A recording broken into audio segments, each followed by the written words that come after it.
नमस्कार, मैं संजय क्रॉसवेज की तरफ से। एक तो ऊपर गर्मी और ऊपर से नीट की question paper leak, SSC GD cancel, ये गर्मी को और बढ़ा दे रहा है। और वाकई ये गर्मी बढ़ाने के विषय भी है। लेकिन जहां तक प्रश्न पत्र लीक होने का सवाल है, ये कोई नई घटना नहीं है। अगर आपको याद होगा व्यापम कांड, तो उसी समय से ये लगातार एक सिलसिला चल ही रहा है। ये कोई अचानक घटना नहीं है, एक सिलसिलेवार ढंग से सिस्टम फेल्योर है। लेकिन सवाल ये है कि ये जो प्रश्न पत्र लीक हो रहे हैं, ये खरीद कौन रहा है और उनकी मानसिकता क्या है।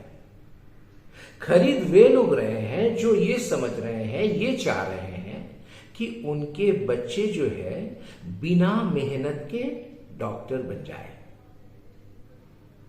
अगर ऐसे बच्चों की संख्या बढ़ जाए तो आप खुद अंदाजा लगाइए कि हमारे जो स्वास्थ्य विभाग है उसकी हालत क्या हो जाएगी। ऐसे ही वो जर्जर है और फिर आगे जाके ऐसे होगा कि डॉक्टर को खुद पता नहीं कहां किडनी है और कहां हार्ट है।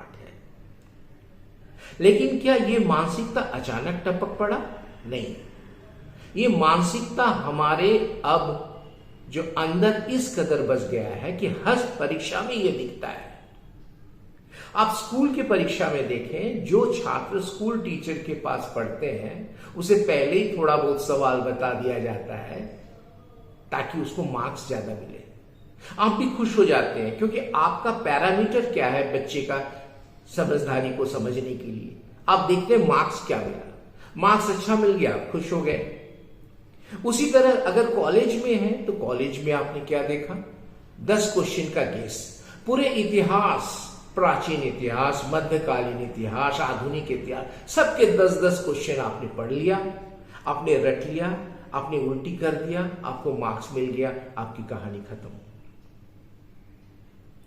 उस समय ये इतने भयंकर रूप इसलिए नहीं लगता क्योंकि लोगों को लगता है कि चलो इतिहास पढ़ रहा है, उसको नौकरी ऐसे ही नहीं मिलेगा। लेकिन डॉक्टर के लिए ये लोग इतने पैसा देते हैं, मेहनत करते हैं, इसीलिए ये होता है। लेकिन ये एक मानसिकता का सवाल है। आपके अंदर जो है जानकारी की कि पैरामीटर क्या हो, इसको डेवलप करने की जरूरत है। और इसी वजह से आज हमारे देश की शिक्षा व्यवस्था जो है एकदम जर्जर हो चुका है। आप कोई भी स्कूल में जाइए और देखिए बच्चे को कैसे पढ़ाया जाता है। ऐसे लिखा दिया जाता है और कहा जाता है कि तुम रट लो, ये परीक्षा में आ जाएगा। जो जितना अच्छा रटता है उसको उतना अच्छा मार्क्स मिलता है। क्या पढ़ाई का मतलब सिर्फ रटने से है या समझने से है? दूसरे अगर देशों में आप जाएं, ये चाइना को ही ले लीजिए, उसकी पढ़ाई की जो तरीका है या विदेश की पढ़ाई की तरीका है, वहां वो स्वतंत्र सोच विकास करने के लिए मौका देते हैं। हमारे देश में नहीं है। हमारे देश में रिसर्च बहुत कम होता है। अगर आप पूरे वर्ल्ड वाइड पेटेंट देखें, हमारे इतने सारे यूनिवर्सिटीज हैं, पेटेंट देखें तो पूरे वर्ल्ड के जितने पेटेंट रजिस्टर्ड होते हैं उसमें हमारा सिर्फ 3.2 का हिस्सा है। टॉप 100 यूनिवर्सिटी में हमारी कोई भी यूनिवर्सिटीज नहीं आता है। अब क्या होगा? फिर से एक बार नीट का एग्जाम होगा, आप धीरे धीरे भूल जाएंगे और फिर से एक बार परीक्षा लीक होगा। यह सिलसिला चलता रहेगा। यह सिलसिला तभी बदल सकता है जब आप मानसिकता को बदलें। अगर आप मानसिकता नहीं बदलेंगे, अगर खरीदने वाला रहेगा तो यह सिलसिला चलता ही रहेगा, कोई भी सरकार क्यों ना आ जाए। और स्वास्थ्य मंत्री अगर रिजाइन भी कर दे तो दूसरे स्वास्थ्य मंत्री आएंगे, क्योंकि यहां पैसे का खेल है।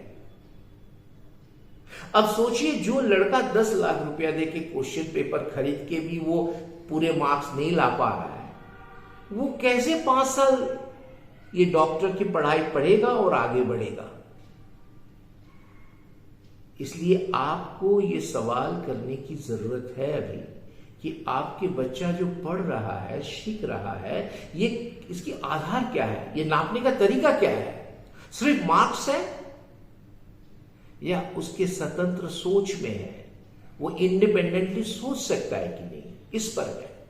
जब तक ये परिवर्तन नहीं आएगा ये सिलसिला चलेगा और फिर हम सारे लोग आईपीएल में बिजी हो जाएंगे। व्यापम कांड के बाद भी ये सिलसिला नहीं बदला। ये नीट के इस बार की जो परीक्षा का सवाल प्रश्न पत्र लीक हो गया है, उम्मीद करता हूं कि इससे आप सबक लेने का प्रयास करेंगे। आप स्कूल में, कॉलेज में जाके टीचरों को बताएंगे कि सब्जेक्ट पढ़ाओ, विषय को पढ़ाओ। ये कितनी बड़ी विडंबना है, आप सोचिए कि एक ग्रेजुएशन का लड़का प्रिंसिपल का स्पेलिंग लिख रहा है PRINCIPLE, और वो कह रहा है कि सर बताइए, आज तक हमने ऐसे ही एप्लीकेशन लिखता रहा और कोई टीचर ये करेक्शन नहीं करके दिया। ये उस स्टूडेंट के लिए शर्म की बात नहीं है, हमारी पूरी शिक्षा व्यवस्था के लिए शर्म की बात है। तो आइए जरा हम सोचें कि हमारी शिक्षा व्यवस्था किस ओर जा रहा है। और इस वीडियो के अंत में जाते जाते एक और सुखद समाचार आपके साथ में साझा करना चाहता हूं। बायजू के जो ओनर थे, आज ही उनको सिंगापुर के कोर्ट ने 6 महीने का सजा दे दिया। ये है हमारी शिक्षा की हालत। सोचिए और सोचने का काम अपने बच्चों से भी करवाना शुरू कीजिए। नमस्कार।